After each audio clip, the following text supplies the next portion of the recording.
नमो विष्णुपादाय कृष्ण कृष्ण वेदांत स्वामी नामे नमस्ते सारस्वती देवी भगवान पूजारी निर्विशेष शून्यवादी पाश्चात्य देश पंचाकल्पतरुश्री कृपा सिंधु पतितनां पावने वैष्णव नमः। हे कृष्ण करुणा सिंधु दीनबंधु जगत्पति देव कृष्ण कांता राधा कांता नमस्ते तप्त कांचन गौरंग राधे वृंदावनेश्वरी वैष्णव देवी प्रणमामि हरिप्रिये। श्री कृष्ण चैतन्य प्रभु नित्यानंद श्री अद्वैत राधे श्री भक्तिवेदांत हरे कृष्ण कृष्ण कृष्ण हरे हरे हरे राम राम हरे हरे। ओम नमो भगवते वासुदेवाय। ओम नमो भगवते वासुदेवाय। ओम नमो भगवते वासुदेवाय।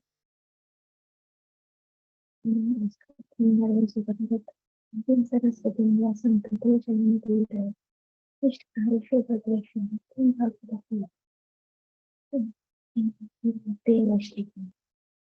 हरे कृष्णा। हरे कृष्णा। तो आज हमारा श्रीमद् भागवतम का फर्स्ट सेशन है।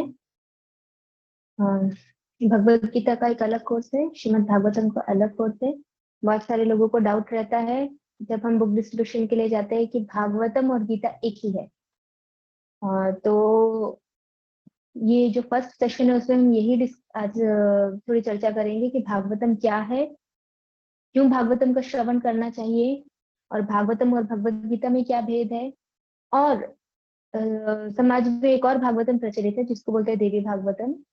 तो देवी भागवतम में और जो श्रीमद् भागवतम है वो दोनों में फर्क क्या है। तो ये कुछ पॉइंट्स है जो हम आज के सेशन में लेंगे, फिर नेक्स्ट क्लास से हम लोग अध्याय 1 से प्रारंभ करेंगे।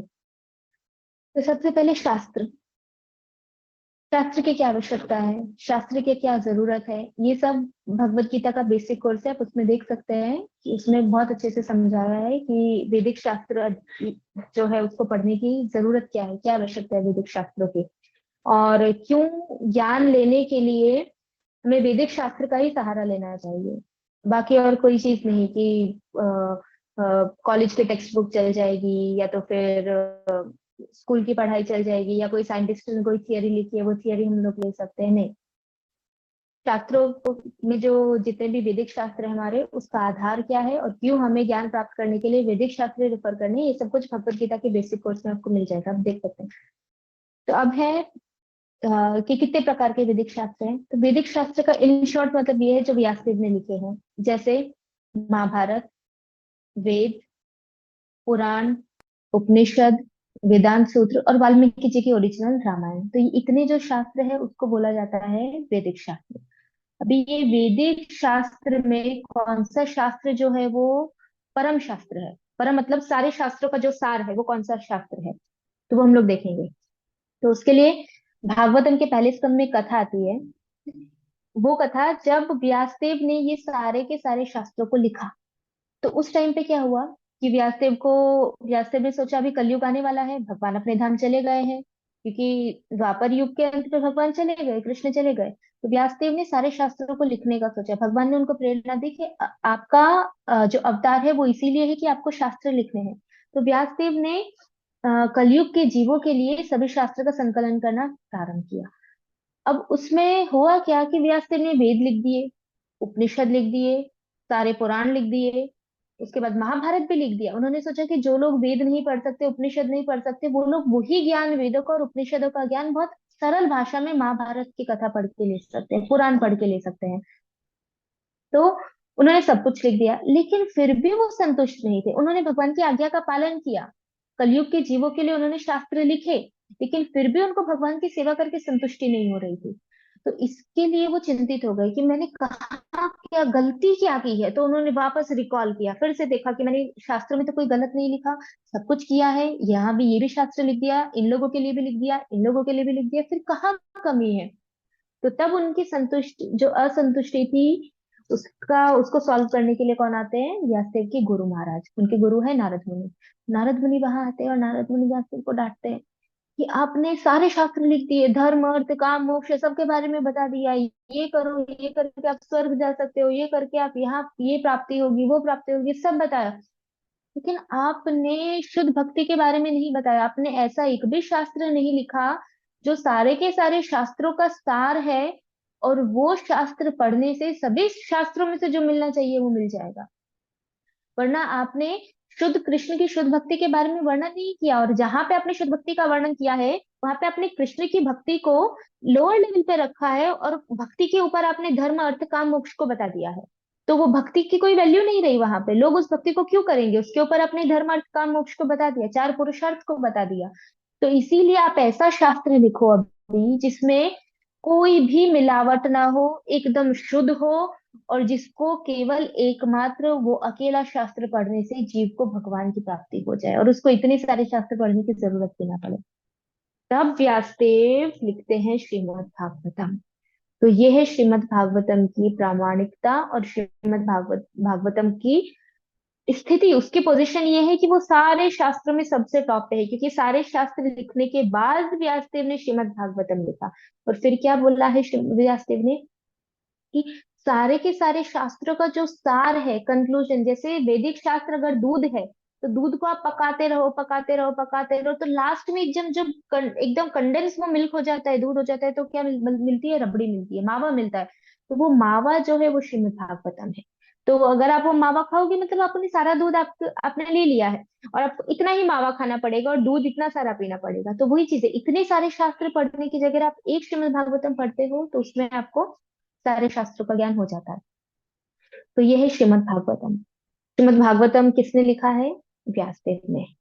उसके बाद आता है कि कलयुग में अलग अलग युग में जैसे होता है, पहले कलयुग में वेद को चार भाग में विभाजित किया गया है। यजुर्वेद, अथर्ववेद, ऋग्वेद, सामवेद, ऐसे करके व्यासदेव ने। लेकिन पहले वेद चार नहीं थे, पहले एक ही वेद था दूसरे युगों में। लेकिन अभी हमारे जैसे जीवों के लिए, और उसमें से बहुत सारे श्लोक तो निकाल दिए व्यासदेव ने, जितने जरूरी है उनको लगा कलयुग के लोगों के लिए इतना इनफ है, उतना ही उन्होंने रखा है। तो पैसे करके व्यासदेव ने वेद दिए, फिर उसके बाद पुराण दिए। अब बहुत सारे लोगों को ऐसा लगता है, समाज में अभी भी बहुत सारे ऐसे लोग हैं जो ऐसा समझते हैं कि पुराण जो है वो तो गए गुजरे हैं, वो ऑथेंटिक नहीं है, उनको वैदिक शास्त्र में नहीं गिना जाता, जो वेद है वो प्रमाणिक है, वो ही गिनना चाहिए। पर वो लोग देखते नहीं है, वेद भी व्यासदेव ने लिखे हैं, पुराण भी व्यासदेव ने लिखे हैं। ये सब लिखने के बाद उन्होंने भागवतम पुराण लिखा है, श्रीमद् भागवतम। तो उन लोगों के लिए ये है इंफॉर्मेशन कि कलयुग में एक्चुअली में हमारे जैसे मंद बुद्धि लोगों के लिए, क्योंकि भागवतम में क्या कहा है, भागवतम के पहले स्कंद में क्या बोला है, पहले स्कंद के पहले अध्याय में, प्रायाणि अल्पायुष सभ्य कलो अस्मिन् युगे जनः मंदः सुमंदा मतियो मंद भाग्य ही उपद्रता। कलयुग के कम, कलयुग के जो लोग हैं उनकी आयुष्य कम होगी, कम बुद्धिमान होंगे, तो वो लोग ये सब शास्त्र नहीं पढ़ सकते। और यही इसीलिए क्योंकि ये लोग वेद को, क्योंकि वेद की भाषा क्या है, वेदों में ऐसा नहीं है कि सिंपल दिया है कि अच्छा कृष्ण का ये करना चाहिए, ये ऐसा है, ऐसा ऐसा करो, ऐसा ऐसा करो, ऐसा कहीं नहीं दिया है वेद में। वेद की जो भाषा है वो परोक्ष भाषा है, मतलब इनडायरेक्ट लैंग्वेज है। आपको डायरेक्ट नहीं बोला है भगवान के नाम का जप करो, ये करो। वेदों में सब कुछ दिया है। वेदों में भगवान की कथाएं भी है, वेदों में ये भी प्रूव किया गया है कि क्यों कृष्ण सर्वोपरि है, क्यों वासुदेव की ही भक्ति करनी चाहिए, ये वेदों में बहुत अच्छे से दिया है, उपनिषदों में बहुत अच्छे से दिया हुआ है। लेकिन परोक्ष भाषा भाषा में दिया है। तो जिसको ज्ञान ही नहीं है कि शास्त्रों को कैसे पढ़ना चाहिए, वो व्यक्ति अकेला अगर वेदों को लेके बैठेगा तो वो कंफ्यूज होगा, उसको कुछ भी समझ नहीं आएगा। तो इसीलिए कलयुग में हमारा सारा टाइम वेद और उपनिषद को पढ़ने में ना जाए, और हम सार पे भी ना पहुंचे, कंक्लूजन में नहीं पहुंचे, और पढ़ते रहे पढ़ते रहे पढ़ते रहे, मनुष्य जीवन पूरा हो जाए, तो उसका कोई अर्थ नहीं है। इसीलिए दिया गया है श्रीमद् भागवतम। तो श्रीमद् भागवतम है, इसमें सारे शास्त्रों का, सारे वेदों का, उपनिषद का सार है। उसके बाद भागवतम के ऊपर ऐसा नहीं है कि सिर्फ हम ही भागवतम के बारे में बोल रहे हैं, सिर्फ इस्कॉन में भागवतम का नहीं। श्रीमद् भागवतम के ऊपर जो चार ऑथराइज संप्रदाय हैं, शास्त्र में क्या बताया, पद्म पुराण में चार ऑथराइज संप्रदाय हैं, ब्रह्म संप्रदाय, रुद्र संप्रदाय, श्री संप्रदाय, कुमार संप्रदाय। ब्रह्म संप्रदाय मतलब जो ब्रह्मा जी से चालू होती है, कृष्ण ने ब्रह्मा जी को ज्ञान दिया और ब्रह्मा जी से परंपरा में आता है। तो हमारा जो हम जिस संप्रदाय में है, इस्कॉन गौड़ीय संप्रदाय, वो ब्रह्म संप्रदाय में आता है। ब्रह्मा जी से ज्ञान है, इसलिए ऑथराइज्ड है, शास्त्र में प्रमाणिकता है। उसके बाद आते हैं रुद्र संप्रदाय। कृष्ण ने जो ज्ञान शिव जी को दिया वो शिव जी के माध्यम से वो ज्ञान आता है आगे परंपरा में। फिर बात तीसरा है श्री संप्रदाय, लक्ष्मी जी। भगवान ने लक्ष्मी जी को ज्ञान दिया और लक्ष्मी जी के माध्यम से परंपरा में चलता हुआ वो ज्ञान आता है। और चौथा है कुमार संप्रदाय, मतलब ब्रह्मा जी ने चतुष कुमार, जो चार कुमार है, उनको ज्ञान दिया और उनके माध्यम से परंपरा में वो ज्ञान चल रहा है। तो ये चार संप्रदाय ही ऑथराइज संप्रदाय हैं कलयुग में। ये चार संप्रदाय के बाहर का ज्ञान, चार संप्रदाय के बाहर का दिया हुआ मंत्र निष्फल हो जाता है। ये भी शास्त्र में प्रमाणिकता है, ये भी शास्त्र में बोला गया है। तो अब चारों के चारों संप्रदाय, निम्बार्क संप्रदाय, क्षीर संप्रदाय, ब्रह्म संप्रदाय, हमारे जो भी आचार्य रहे हैं, रामानुजाचार्य, मध्वाचार्य, विष्णु स्वामी, सभी आचार्यों ने श्रीमद् भागवतम के ऊपर टीका लिखी है। और किसी अलग अलग सब सभी आचार्यों ने अलग अलग वेदों पे, अलग अलग उपनिषद पे किसी ने इतना टाइम नहीं लगाया, लेकिन श्रीमद् भागवतम पे सभी ने बहुत टाइम लगा के कमेंट्री लिखी। इवन चैतन्य महाप्रभु जो कलयुग के युगावतार है, कृष्ण जो कलयुग में चैतन्य महाप्रभु के रूप में आए ये हरे कृष्ण महामंत्र का संकीर्तन लेके, महाप्रभु की भी इच्छा थी कि हमारे गौड़ीय में से भी ऐसा होना चाहिए कि श्रीमद् भागवतम के ऊपर कमेंट्री होनी चाहिए। तो उनकी ये इच्छा पूरी की जीव गोस्वामी ने। तो जीव गोस्वामी ने श्रीमद् भागवतम के ऊपर नेचुरल कमेंट्री लिखी है, जिसको वेदांत के ऊपर कमेंट्री भी बोला जाता है। और उन महाप्रभु की इच्छा भी उन्होंने पूरी की, और बाहर के लोगों के लिए भी ऐसा रहा कि ये गौड़ीय का खुद का वेदांत है। तो इस तरीके से जीव गोस्वामी ने हमें दिया है श्रीमद् भागवत। फिर उसके अलावा दूसरे आचार्य विश्वनाथ चक्रवर्ती ठाकुर है, उन्होंने जिस जिस विश्वनाथ चक्रवर्ती ठाकुर की कमेंट्री लेके और प्रभुपाद जी के तात्पर्य लेके हम भागवतम का आगे अध्ययन करेंगे। तो विश्वनाथ चक्रवर्ती ठाकुर जी ने कमेंट्री लिखी है श्रीमद् भागवतम पे। उसके बाद वल्लभ संप्रदाय है, जिसमें जिसको बोधिनी है, जो वल्लभाचार्य जी ने लिखी है, उन्होंने भागवतम के ऊपर कमेंट्री लिखी है। शंकराचार्य जी है, उन्होंने भागवतम को टच नहीं किया, क्योंकि शंकराचार्य जी जानते थे कि उन्होंने भगवत गीता के ऊपर कमेंट्री की है, बट उन्होंने श्रीमद् भागवतम को टच नहीं किया। लेकिन बाकी सभी आचार्यों ने भागवतम के ऊपर कमेंट्री लिखी है। उसके बाद आता है कि अभी इतने सारे शास्त्र का जो कंक्लूजन है वो है क्या। तो ऐसा बोला गया है कि वेदों में, उपनिषदों में, महाभारत में, इतिहास में, हर जगह हरि सर्वत्र गीयते। हर जगह किसका गुणगान है? केवल और केवल हरि का। डायरेक्ट और इनडायरेक्ट बहुत सारी चीजें हैं, लेकिन अल्टीमेटली वो सारी चीजें क्या बता रही है? आपको हरि तक कैसे पहुंचना है। कोई व्यक्ति पापी है, वो सीधा हरि भजन नहीं कर सकता, तो ऐसे व्यक्ति के लिए बताए तुम कर्म कांड करो, ये यज्ञ करो, वो यज्ञ करो, स्वर्ग की प्राप्ति करो, ये प्राप्ति करो, उसको प्राप्ति हो जाएगी, उसको शास्त्र में विश्वास होगा, वो और शास्त्र पढ़ेगा, अंदर अंदर जाता जाएगा, तो उसको कंक्लूजन पता चलेगा कि अरे मुझे तो कृष्ण की भक्ति करनी है। तो इसीलिए शास्त्रों में अलग अलग विधि विधान दिए हैं, ताकि जो लोग सीधा डायरेक्ट भगवान की भक्ति स्वीकार नहीं कर सकते, वो लिफ्ट से सीधा नहीं जा सकते, तो उनके लिए सीढ़ियां दी है। 1 2 3, आप एक एक एक एक स्टेप करके जाओ। जाना तो वही है, जाना तो हरि भक्ति पे ही है, लेकिन कैसे आप जा रहे हो वो डिपेंड करता है कि आपका अभी कितना स्तर है। तो आपके स्तर के हिसाब से अलग अलग शास्त्र दिए हुए हैं। अब आता है, ठीक है चलो भागवतम हमें पता चल गया। अभी भागवतम भी ऐसा बोला गया है, जब भागवतम के अंत में ही बोला गया है कि अगर अगर भद्र पूर्णिमा के दिन किसी को सोने के सिंहासन पे रख के भागवतम दिया जाता है, तो वो व्यक्ति परम गति को प्राप्त होता है, उसको भगवत धाम, वो सीधा भगवत धाम चला जाता है। तो अब ये श्लोक को लेके समाज में बहुत कॉन्फ्लिक्ट चल रहे हैं। कोई बोलता है कि ये देवी भागवतम की बात की है, कोई बोलता है नहीं नहीं ये तो श्रीमद् भागवतम की बात की है, क्योंकि देवी भागवतम को भी भागवतम बोला जाता है, इसको भी भागवतम बोला जाता है। तो हम्म, तो अभी ये कंफ्यूजन था। तो अभी ये कंफ्यूजन कहाँ से, दो तीन इसके प्रूफ है जो ये कंफ्यूजन को दूर करते हैं कि ये भगवान को प्राप्त करने के लिए, परम गति को प्राप्त करने के लिए श्रीमद् भागवतम की बात की है, देवी भागवतम की बात नहीं की है। तो उसका सबसे पहला प्रूफ क्या है, रेफरेंस क्या है? मत्स्य पुराण। मत्स्य पुराण में क्या बोला गया है? रियल भागवतम वो है जिसमें 18,000 श्लोक है, पहला। अब देवी पुराण में भी 18,000 श्लोक है, और ये भागवतम में भी 18,000 श्लोक है, तो ये पॉइंट दोनों में आ गया। उसके बाद बोला है कि रियल पुराण वो है जिसमें वृत्रासुर की कथा आती है, वृत्रासुर के वध की कथा आती है, तो ये कथा भागवतम में भी आती है और देवी भागवतम में भी आती है, तो ये पॉइंट भी दोनों में आ गया, ये भी वापस कंफ्यूजन क्रिएट करेगा। तीसरा पॉइंट आता है कि ये भागवतम गायत्री से शुरू होता है, गायत्री से प्रारंभ होता है। गायत्री से देवी भागवतम प्रारंभ नहीं होता, गायत्री से प्रारंभ होता है श्रीमद् भागवतम, जिसमें स्टार्टिंग में ही आता है जन्मादश यतो अन्वयाद इतरत्र स्टार्थेष्वभिज्ञ स्वराटा, उसमें लास्ट में आता है सत्यम परम धीमहि, दैट इज गायत्री। तो वो गायत्री से श्रीमद् भागवतम स्टार्ट होता है। तो ये पहला प्रूफ है कि जिस भागवतम की बात की गई है, जो भागवतम परम गति दे सकता है, वो भागवतम श्रीमद् भागवतम है। दूसरा पॉइंट, दूसरा रेफरेंस। अग्नि पुराण में बोला गया है हयग्रीव ब्रह्म विद्या, ये भागवतम के बारे में कि उस भागवतम में ऐसा आता है। तो इसका मतलब हयग्रीव मतलब भगवान ने जो ये क्या भगवान बोल रही हूँ, सॉरी, श्रीमद् भागवतम की छठा छठा जो स्कंद होता है वो स्कंद में नारायण कवच आता है। तो नारायण कवच जो है उसमें दधीची जो ऋषि थे, जिन्होंने अपनी अस्थि आदि थी देवताओं की रक्षा के लिए, उन्होंने एक घोड़ा, हयग्रीव मतलब घोड़ा, घोड़े के मुख से उन्होंने वो बोले थे, और जिसको बोला गया है हयग्रीव। और ब्रह्म विद्या मतलब नारायण कवच। तो नारायण कवच भागवतम में ही आता है, और हयग्रीव मतलब वहां पे दधीची ने बोला था, इसीलिए ये भी किसमें आता है, श्रीमद् भागवतम में। तीसरा रेफरेंस आता है पद्म पुराण में। पद्म पुराण में बोला गया अमृष सुख प्रोक्तम नित्यम भागवतम शृणु। नित्यम भागवतम शृणु, नित्यम भागवतम को सुनना चाहिए, शृणु मतलब सुनना। तो यहाँ पे क्या बोला है, सुको प्रोक्तम, किसने बोला है, सुको, सुको मतलब सुखदेव गोस्वामी।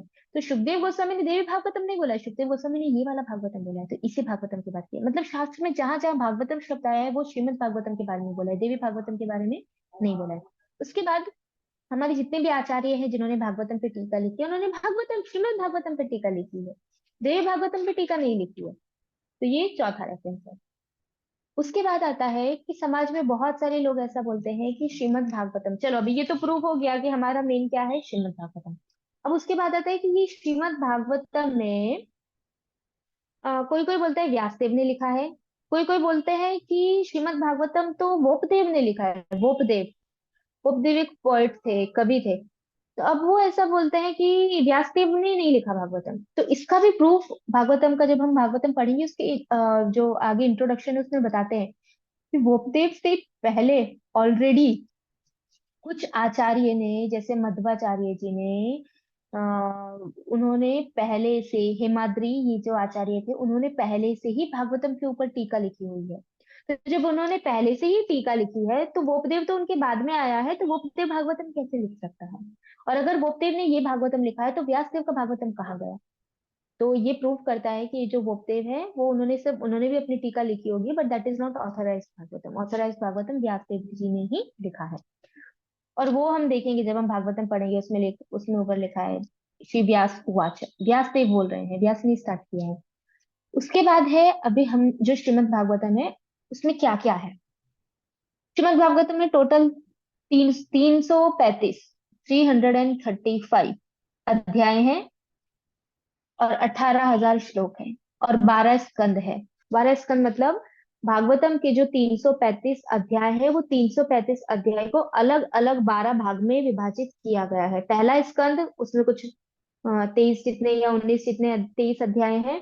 फिर दूसरा स्कंद, फिर तीसरा स्कंद, ऐसे करके भागवतम में 12 स्कंद आते हैं, और 12 स्कंद में 335 जो अध्याय हैं वो अलग अलग अध्याय विभाजित किए गए हैं, और कुल मिला के 18,000 श्लोक है। भागवतम में किस चीज का वर्णन है, तो भागवतम का जो विषय है, जिसको बोला गया है भागवतम का जो प्रमेय है या विषय बोल सकते हो, वो टॉपिक में कितने टॉपिक का वर्णन है, 10 टॉपिक का वर्णन है। 10 टॉपिक का मतलब ये नहीं है कि 10 अध्याय हैं या 10 नहीं, ये 10 टॉपिक पूरे के पूरे 335 जो अध्याय हैं उसमें विभाजित किए गए हैं। कौन कौन से 10 है, 10 प्रमेय कौन से हैं। सर्ग, सबसे पहले आता है सर्ग। सर्ग का मतलब है creation, main creation, main surgeon किसने किया, जब भगवान महाविष्णु 16 तत्व का सर्जन करते हैं, उसको बोला गया है सर्ग। फिर आता है विसर्ग। विसर्ग का मतलब दूसरे नंबर का surgeon, secondary surgeon, secondary creation. वो किसने किया, ब्रह्मा जी ने। ब्रह्मा जी से जो भी अलग अलग 3 मोड के, जो 3 प्रकृति के 3 गुण हैं उनके क्या बोल सकते हैं, इंटरेक्शन से अलग अलग जीव आए, ये मनुष्य, ये वो सब जो भी सब उत्पन्न हुए वो सब आ जाता है विसर्ग में। फिर आता है स्थानम। स्थानम का मतलब है कि अलग अलग लोक, 14 प्लानिटरी सिस्टम, हम 14 लोक हमारे ब्रह्मांड में है, ऐसे अलग अलग ब्रह्मांड है। और वास्तव वास्तव स्थान क्या है, वैकुंठ। तो ये सब का वर्णन आएगा स्थानम में।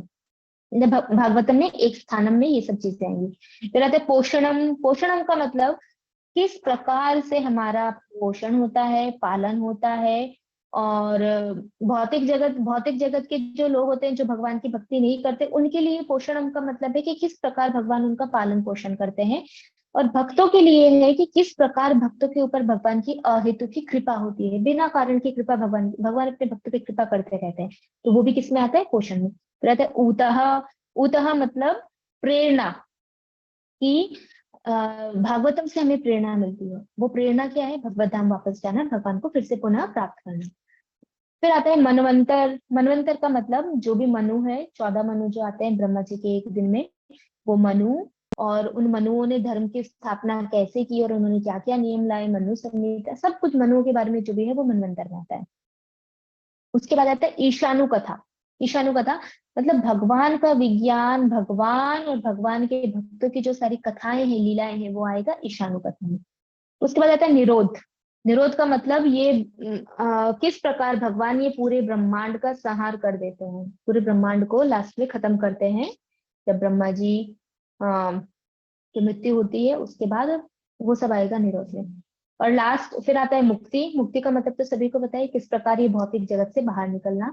और आश्रय, आश्रय है जो पूरे के पूरे ये 10 के 10 जो टॉपिक है, वो 10 के 10 टॉपिक का जो मेन टॉपिक है वो कौन है, आश्रय, शेल्टर। हमारा शेल्टर कौन है, भगवान कृष्ण।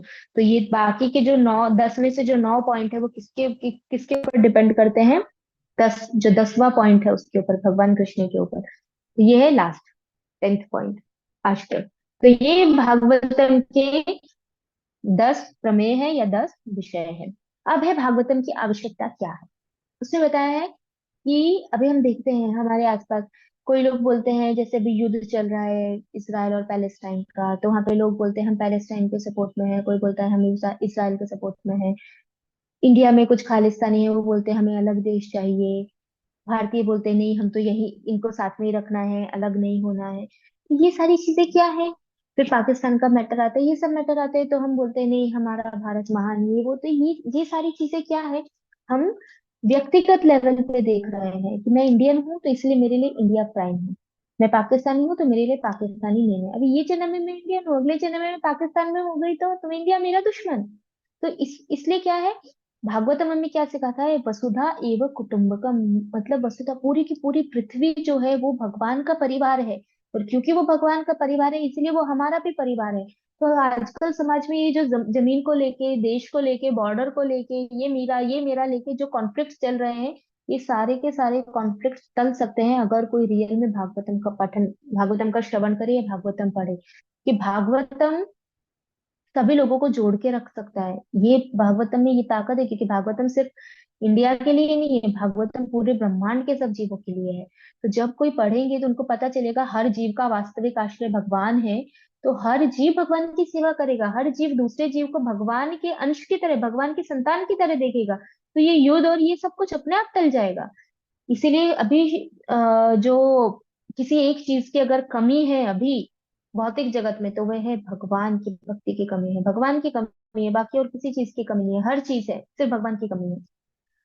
उसके बाद इसलिए भागवतम क्या करता है, पूरे समाज को आध्यात्मिकता में फिर से जागृत करने के लिए श्रीमद् भागवतम एक बहुत बहुत बड़ी विधि तो नहीं बोल सकती, बट श्रीमद् भागवतम एक भगवान का दिया हुआ ऐसा हमारे पास उपहार है, जो पूरे के पूरे समाज को फिर से वापस आध्यात्मिकता में ला सकता है।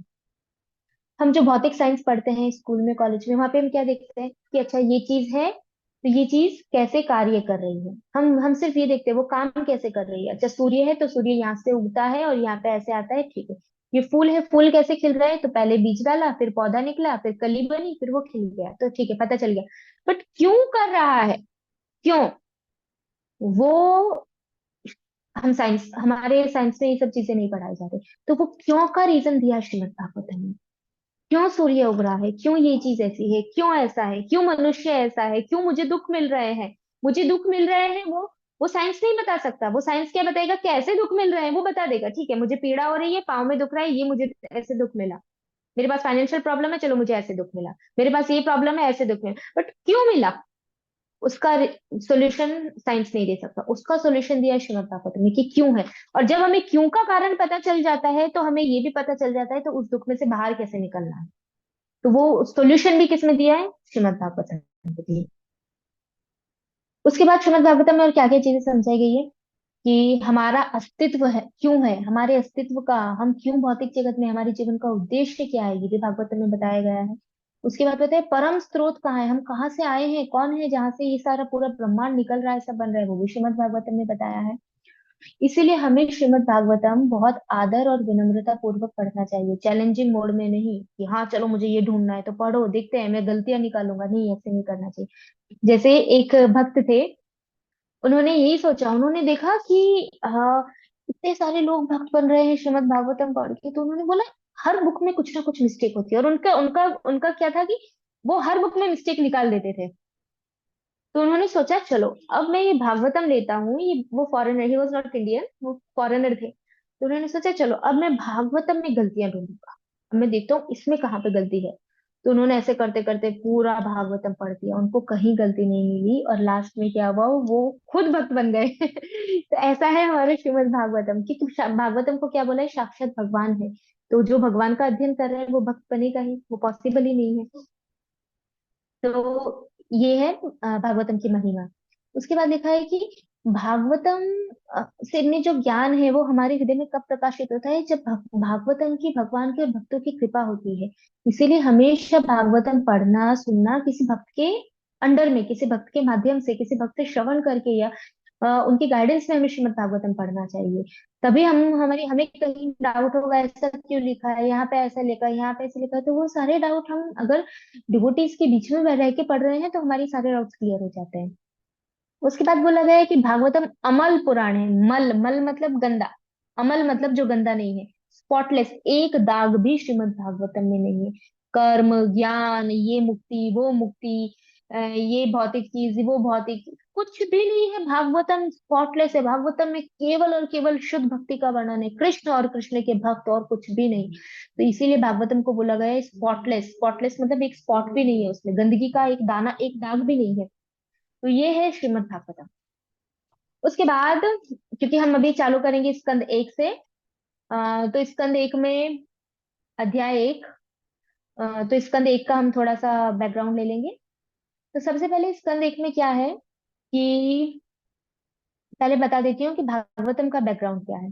भागवतम आया ऐसे कि परीक्षित महाराज थे, जो अर्जुन के क्या बोलते हैं, जब जो अर्जुन और जो पांच पांडव थे वो राज्य कर रहे थे, फिर उनके बाद इनके जो पर पोते थे वो थे परीक्षित महाराज।